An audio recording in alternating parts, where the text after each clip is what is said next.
नमस्कार, बहुत स्वागत है आप सभी का एनडीटीवी मध्य प्रदेश छत्तीसगढ़ में। मैं आपके साथ अस्मिता दुबे और शुरुआत करेंगे हमारे खास कार्यक्रम की। छत्तीसगढ़ विधानसभा चुनाव के मद्देनजर दूसरे चरण के लिए वोटिंग शुक्रवार को होगी। इसके लिए चुनाव प्रचार को अब खत्म कर दिया गया है। वोटिंग को लेकर तैयारियां पूरी हो चुकी है। राज्य में किसकी सरकार बनेगी ये 3 दिसंबर को ही तय होगा।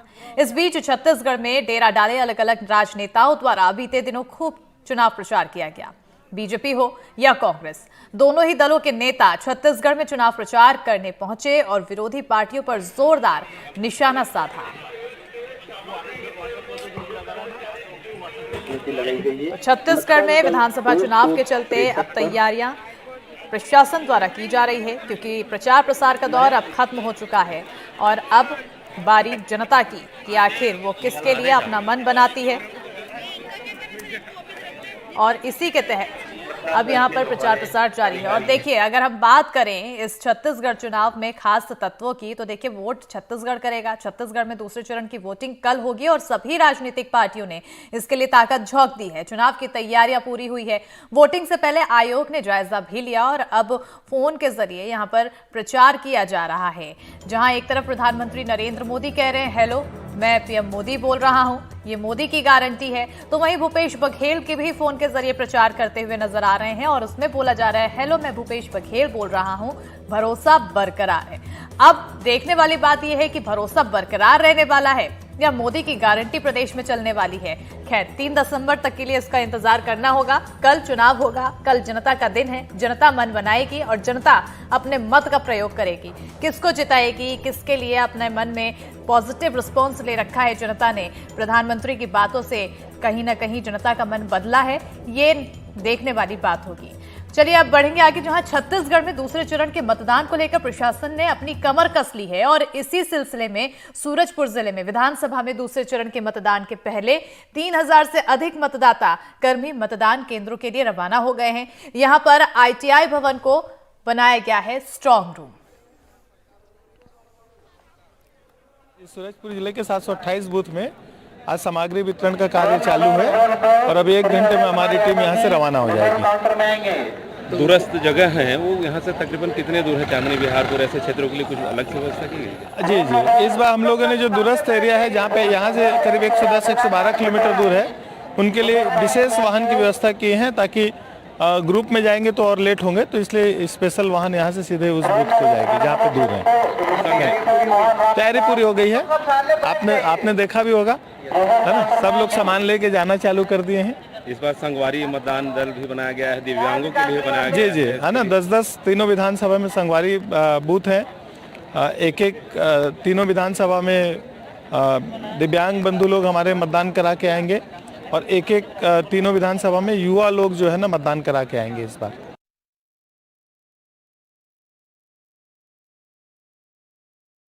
प्रचार प्रसार किया जो प्रक्रिया है वो खत्म हो चुकी है, लेकिन अब यहां पर तैयारियां की जा रही हैं। प्रशासन अपनी तैयारियों में जुटा हुआ है। जो मतदान की सामग्री है वो रवाना की जा रही है।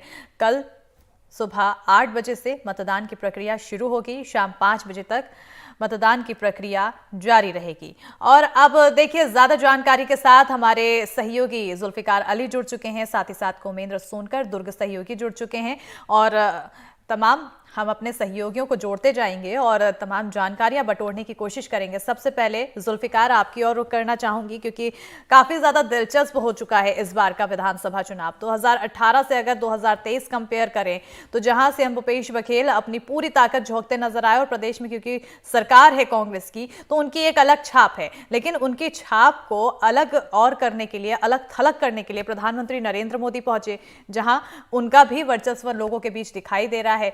किस तरह का माहौल अब समझा जाए? माहौल जितना बनाना था भारतीय जनता पार्टी हो या कांग्रेस, दोनों ने बना लिया है, क्योंकि अब अगर देखें तो 12 बजे का समय हो चुका है। कल सुबह 8 बजे से छत्तीसगढ़ में मतदान शुरू हो जाएगा। तो दूसरे चरण के लिए 70 विधानसभा सीटों के लिए कल से मतदान होना है और जिसके लिए भारतीय जनता पार्टी, कांग्रेस के तमाम जो दिग्गज नेता थे उन्होंने छत्तीसगढ़ में डेरा डाला और तमाम रोड शो किए, आम सभाएं की। अब जो है आखिरी के कुछ चंद घंटे बचे हैं, ऐसे में जो प्रत्याशी है वो डोर टू डोर कैंपेन, मतलब ज़्यादा से ज़्यादा लोगों के घर पहुंचने की कोशिश करेगा, ताकि एक बार फिर मतदाताओं को अपने एजेंडे के बारे में बता सके, पार्टी की जो घोषणा पत्र है उसके बारे में बता सके। तो 2018 की जैसे आपने बात कही, तो 2018 की तुलना में इस बार के चुनाव बिल्कुल अलग दिख रहे हैं। पिछली बार ऐसे था कि 15 साल की भारतीय जनता पार्टी की सरकार थी, एंटी इनकम्बेंसी थी, कुछ ये समझ में आ रहा था कि सरकार कांग्रेस को फायदा हो रहा है, लेकिन जब रिजल्ट आए तो उसके रिजल्ट जो है बिल्कुल उलट आए और कांग्रेस ने बम्पर जीत हासिल की। इस बार के जो चाहे सरगुजा हो, बस्तर हो या मैदानी क्षेत्र हो, इन क्षेत्र में आज की स्थिति ऐसी प्रतीत हो रही है कि दोनों पॉलिटिकल पार्टी के बीच में कांटे की टक्कर है। कुछ कुछ जगहों पर त्रिकोणीय मुकाबले हैं। अब कल सुबह 8 बजे से मतदान होगा और शाम को 5 बजे तक यहाँ पे मतदान होना है। जी बिल्कुल, शाम को 5 बजे तक मतदान होगा और ये 5 बजे तक का जो समय होगा और उसके बाद फिर दिल की धड़कनें तमाम नेताओं की बढ़ जाएगी। कुमेंद्र हमारे साथ, हमारे सहयोगी लगातार जुड़े हुए हैं दुर्ग से।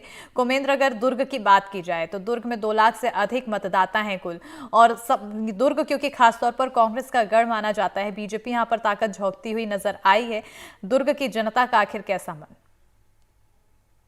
जी देखिए, बताना चाहूंगा कि जिस तरह के 2023 के विधानसभा का चुनाव कल होना है, जिसको लेकर जिला प्रशासन ने अपनी तैयारी पूरी कर ली है। और ये भी बताना चाहूंगा कि जिले में टोटल अभी जो है बूथ बनाए गए हैं 1480 के आसपास बूथ बनाए गए हैं, जिसमें 14 लाख से अधिक मतदाता इसमें वोटिंग करेंगे। और बात की जाए तो इसमें दुर्ग जिले का और एक है जो 2 आकांक्षी विधानसभा है, जो बेमेतरा और साजा, उसके भी मतदाता दुर्ग जिले में ही वोट करेंगे।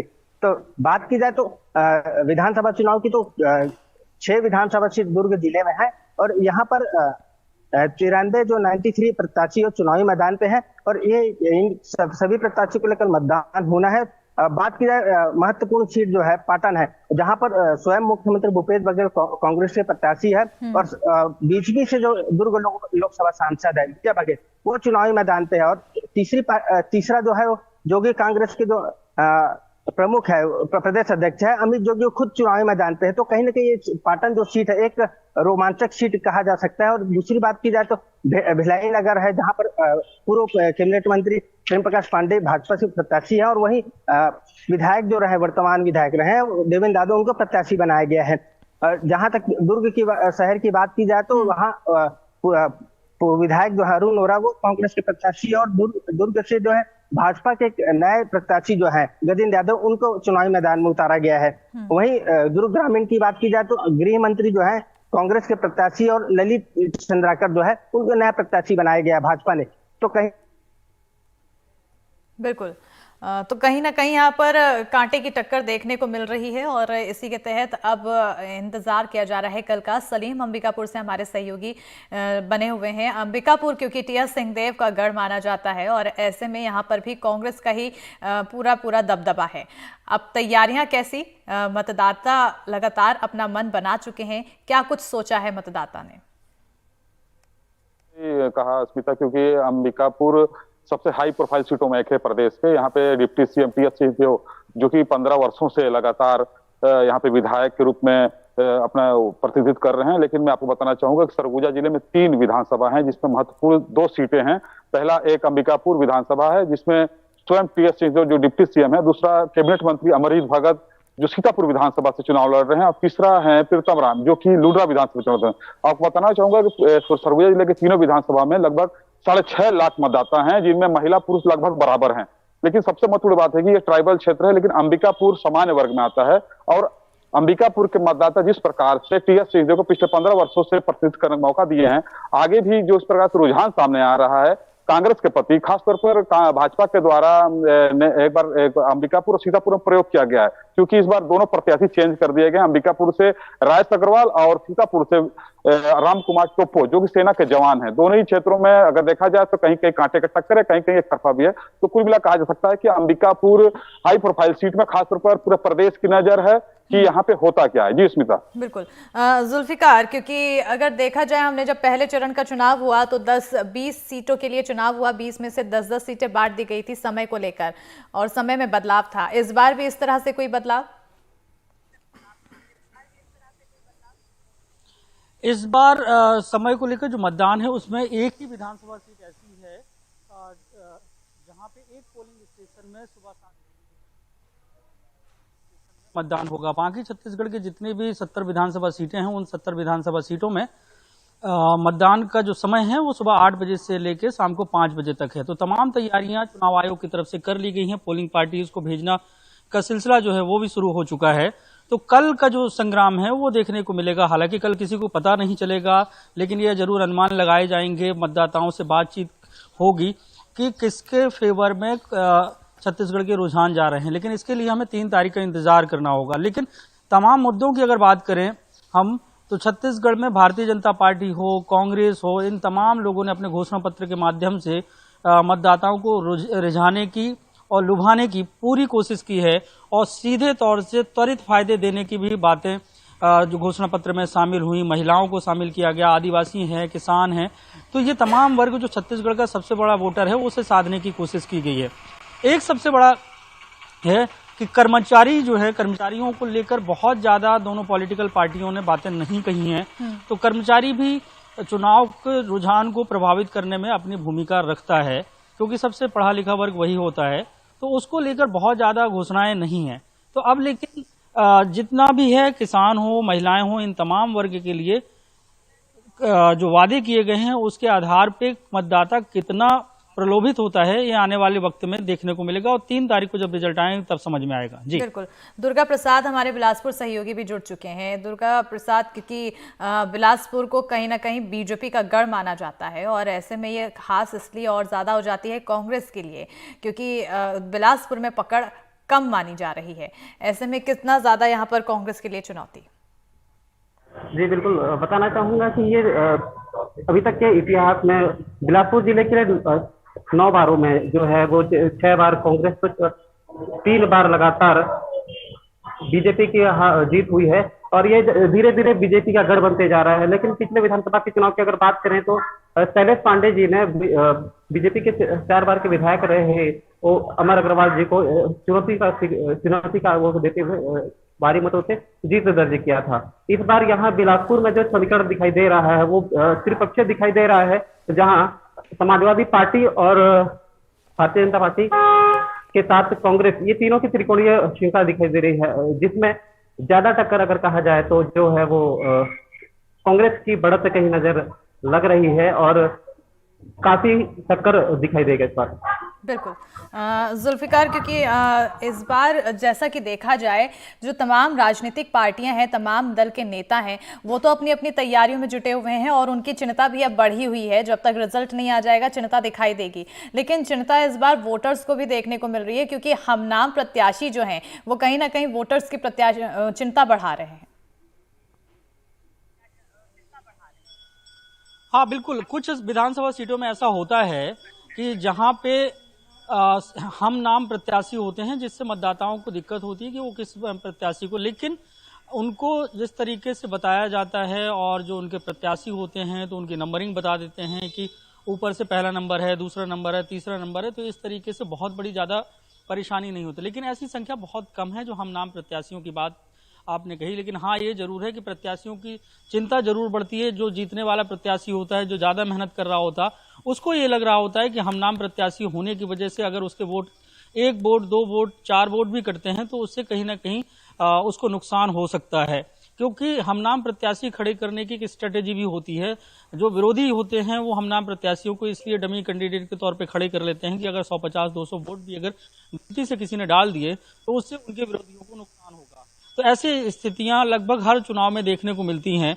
जैसे अगर पिछले प्रथम चरण की अगर बात करें तो प्रथम चरण में भी कवर्धा में अकबर भाई कांग्रेस से थे और एक निर्दलीय अकबर भाई थे। तो ऐसी स्थिति में मतदाताओं को थोड़ा दिक्कतें आती हैं और बिल्कुल थोड़ा अब वो दिक्कतें जो आ रही है उसको दुरुस्त करने की कोशिश भी हालांकि लगातार की गई है और उसको तहत अब मतदाताओं को कहीं ना कहीं चिन्हित जरूर कर दिया गया है कि कौन आखिर कौन से खेमे में है। हमारे रायपुर सहयोगी नीलेश त्रिपाठी भी जुड़ चुके हैं। नीलेश, क्योंकि रायपुर में कहा जा रहा है कि इस बार इतिहास रचने वाला है, महिलाओं की भागीदारी काफी ज्यादा इस बार के चुनाव में देखने को मिलने वाली है। बिल्कुल, देखिए सिर्फ महिलाएं ही नहीं बल्कि युवा और जो पुरुष हैं वो भी बड़ी संख्या में वोटिंग करने वाले हैं। हम लोग जितने भी लोगों से हमारी बात हुई सब में काफ़ी उत्साह है वोटिंग को लेकर, और खासकर जो फर्स्ट टाइम वोटर हैं उनमें भी काफ़ी है कि हम पहली बार वोट डालने जाएंगे तो जो मशीन होती है वो मशीन हमें एक बटन कैसे दबाना है, बटन दबाने के बाद कौन सी ऐसी आवाज़ आएगी जो इंडिकेशन होगा कि आपकी वोटिंग हो चुकी है, और बटन जैसे दबाना है तो मतलब लाइट कैसी जलेगी, ये सारी चीज़ों को लेकर एक उत्साह जो फर्स्ट टाइम वोटर हैं उनके अंदर भी है। तो काफ़ी इस बार जो उम्मीद जताई जा रही है कि वोटिंग परसेंट अच्छा रहने वाला है, उस पर कल हालांकि शाम को स्थिति स्पष्ट हो जाएगी, लेकिन ये माना जा रहा है कि काफ़ी अच्छी वोटिंग परसेंट होने वाले हैं। बिल्कुल, वोटिंग परसेंट अच्छे होने की उम्मीद है और इसी उम्मीद के साथ लगातार निर्वाचन आयोग भी काम करते हुए नजर आ रहा है। कोमेंद्र, अगर आपकी ओर रुख करना चाहूँ और देखें अगर दुर्ग की बात की जाए, क्योंकि आपने तैयारियों को बताया कि किस तरह से यहाँ पर तैयारियां की जा रही हैं, अब जनता किस तरह से जागरूक हो रही है घरों से बाहर निकलने के लिए और अपने मत का प्रयोग करने के लिए?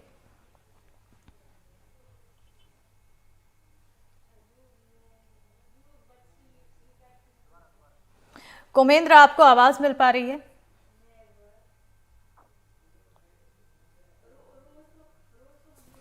चलिए हम अपने सहयोगी सलीम की ओर बढ़ेंगे। सलीम, आप तक आवाज पहुंच रही है? क्लियर। सलीम, क्योंकि लगातार तैयारियां देखने को मिल रही है और प्रशासन तैयारियों में जुटा हुआ है, इससे पहले तमाम राजनीतिक दलों ने अपनी तैयारियां कर ली, अब इंतजार है जनता का। जनता आखिर किस तरह से जागरूक हो रहे हैं वोटिंग प्रतिशत बढ़ाने के तहत? देखिए स्मिता, महत्वपूर्ण बात यह है कि जिला प्रशासन या कहीं निर्वाचन आयोग ने चुनाव को लेकर हर स्तर पर तैयारी कर चुका है, लेकिन सबसे महत्वपूर्ण बात है कि इस बार मतदाता कश्मकश है, क्योंकि जिस प्रकार से दोनों ही राष्ट्रीय पार्टियों ने घोषणा की है, किसी ने बोला है कि महिला सशक्तिकरण या महिला के लिए 15,000, कोई 12,000, तो कहीं ना कहीं खासतौर पर सरगुजा की बात करें तो यहाँ के ट्राइबल क्षेत्रों में जब हम चुनाव के कवरेज के लिए निकले तो वो हमसे पूछते थे कि किस प्रकार से मतलब घोषणाओं के बारे में वो कहीं ना कहीं कंफ्यूज हैं, उनको लगता है कौन पैसा देगा या इस योजना का कैसे लाभ होगा। तो कहीं ना कहीं मतदाता इन बातों को लेकर इस बार वोट डालने के लिए हर मतलब या कहें कि मतदान के दौरान कहीं कहीं देखा जाए तो वोटिंग परसेंटेज इस बार काफी बढ़ने की उम्मीद है। बिल्कुल उम्मीद है और इसी उम्मीद के तहत निर्वाचन आयोग काम कर रहा है। हालांकि अब कितना ये उम्मीदों पर खरा उतरता है वोटिंग प्रतिशत, ये तो खैर समय आने के साथ पता चलेगा। जुल्फिकार, अब अगर पूरे राजनीतिक समीकरण को समझा जाए प्रदेश की, तो आखिर पिछले बार के विधानसभा चुनाव के तहत और इस बार के विधानसभा चुनाव को अगर राजनीतिक समीकरण को समझे, कितना अलग हो चुका है? पिछले वाले चुनाव की अगर बात करें 2018 और 2023, तो राजनीतिक तौर से, सामाजिक तौर से बहुत चीजें बदली हुई हैं। क्योंकि 2018 में जब चुनाव हुए तो अगर देखें तो 15 साल की भारतीय जनता पार्टी की सत्ता थी, बहुत सारी एंटी इनकम्बेंसी थी, जनता पार्टी के कार्यकर्ता नाराज थे, नेता नाराज थे और जनता ऊब चुकी थी। अब की अगर देखें तो कांग्रेस की सरकार है, 5 साल से कांग्रेस की सरकार है और भारी मेजोरिटी के साथ यहाँ पे कांग्रेस ने सत्ता बनाई है। 71 विधायक कांग्रेस के अभी मौजूदा समय में है, उनके खिलाफ भी एंटी इनकम्बेंसी थी और यही वजह है कि कांग्रेस ने 22 विधायकों की टिकट काट दी। उसके बाद की स्थिति ये हो गई कि जो भारतीय जनता पार्टी के पिछले चुनाव में एंटी इनकम्बेंसी थी, उसकी तुलना में इस बार कांग्रेस में एंटी इनकम्बेंसी देखने को मिल रही है।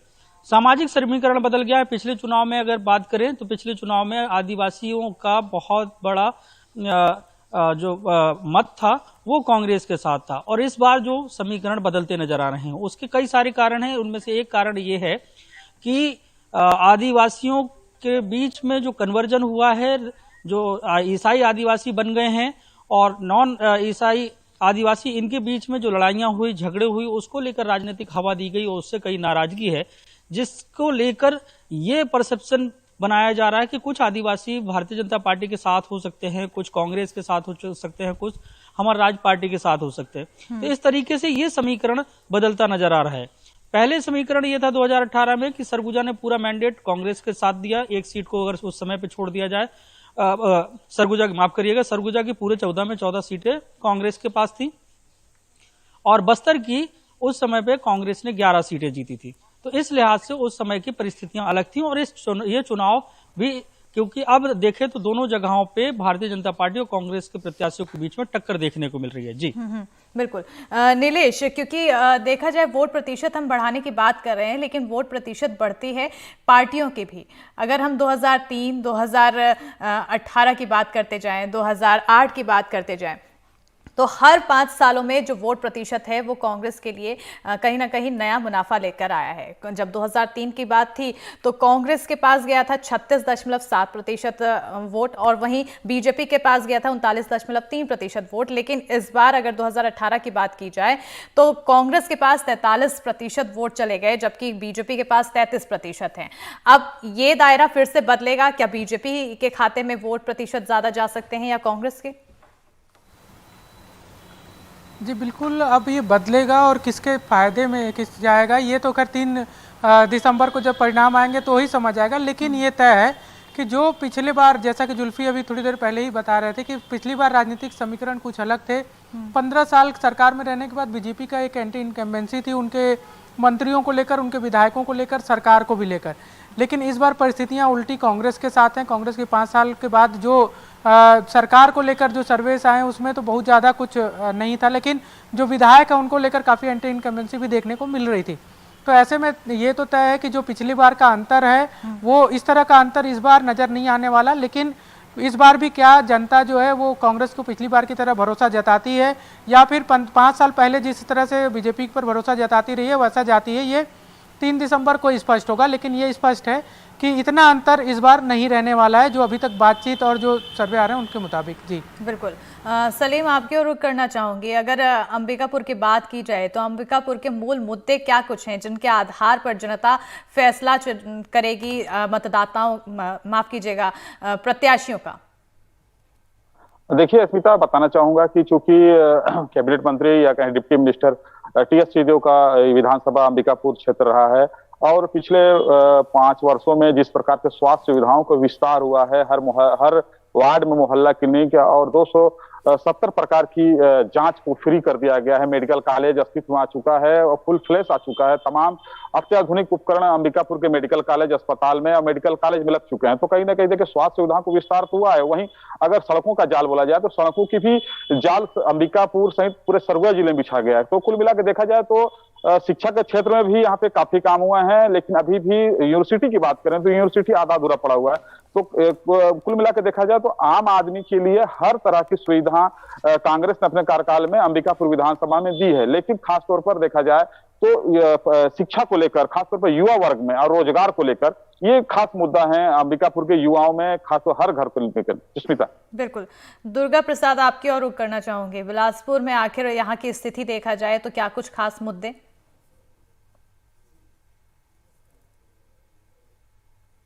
जाए तो जिसमें हाई प्रोफाइल स्टेट बिलासपुर विधानसभा है और यहाँ के लोगों की जो मांगे हैं और जो जनता चाहती है कि उनकी जो मूलभूत सुविधाएं हो किस तरह से पूरी हो, जिसमें अपने स्वास्थ्य सुविधा, शिक्षा, ये सब को अगर गिना जाए तो काफी कुछ मांगे हैं जनता की जो पिछले 20 सालों से पूरा होते आया है, और कहीं जो बाकी है उसको लेकर वो प्रत्याशियों से मांग करते आए हैं। आगामी चुनाव के परिणाम इस बात को निर्धारित करेंगे कि कौन सत्ता में आता है और कौन नहीं। लेकिन जो जनता की मांगे हैं और जो उनकी राय है वो लगता है कहीं ना कहीं कि जो 5 साल का भी कार्यकाल में कांग्रेस का रहा हो उसमें जिस तरह ने उसको पूरा किया और जो बच गए हो, कहीं जनता की नाराजगी भी चुनाव में देखा जा रहा है। बिल्कुल। इस बार जुल्फिकार, अगर देखा जाए जो विधानसभा चुनाव हो रहा है, लेकिन इस बार के विधानसभा चुनाव के रण में राम लक्ष्मण, राम वनवास, तमाम तरह की बातों का जिक्र किया जा रहा है। आखिर ये जनता के मन को कितना टटोल सकते, कितना भटका सकते हैं?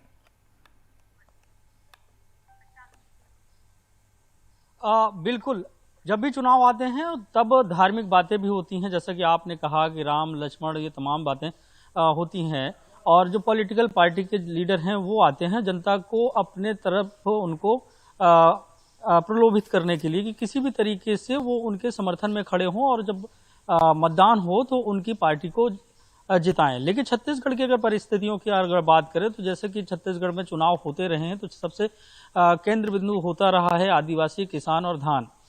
इस बार के चुनाव में अगर बात करें तो कांग्रेस सत्ता में रही है, तो कांग्रेस ने भारतीय जनता पार्टी के लिए जो हिंदुत्व का मुद्दा था, भगवान राम का मुद्दा था, उसको मजबूत होने ही नहीं दिया। जैसे ही सरकार बनी उसके बाद से लगातार छत्तीसगढ़ में कांग्रेस की सरकार ने काम करना शुरू किया और राम वन गमन पथ का निर्माण हुआ, कौशल्या माता मंदिर का निर्माण हुआ, तो ये पूरा राम वन गमन पथ का सर्किट में उसका जो डेवलपमेंट किया, तो और फिर गाय को लेकर जो राजनीति होती रही है तो छत्तीसगढ़ सरकार ने गौठान शुरू किए जहां पे गांव को संरक्षित किया जा रहा है और रखा जाता है, गोबर खरीदी शुरू की, गौमूत्र खरीदी शुरू की। तो इस तरीके से छत्तीसगढ़ की सियासत में ये मुद्दा अगर देखा जाए तो पूरी तरीके से कमजोर रहा। अब इस बार जब चुनाव हो रहे हैं तो इसमें अगर देखें तो जो चीजें समझ में आ रही हैं, ये जो धार्मिक भावनाएं भड़काने की कोशिश जरूर की गई, लेकिन उसका बहुत ज्यादा असर देखा जाएगा ये बड़ा थोड़ा सा मुश्किल है। उसके पीछे की वजह यह है कि छत्तीसगढ़ की तासीर कभी इस तरीके की रही नहीं है कि यहाँ के जो चुनाव हो वो सांप्रदायिक तरीके से रंग ले लें या उसे रंग देने की कोशिश की जाए तो उसका फायदा या नुकसान हो। हालांकि भारतीय जनता पार्टी ने कोशिश की और पूरी कोशिश की, कांग्रेस ने उसके कई सारे जवाब दिए, लेकिन जनता को जवाब देना है और जनता कल जवाब देगी 70 विधानसभा सीटों में, और कौन प्रत्याशी जीतेगा कौन हारेगा उसकी किस्मत ईवीएम में कल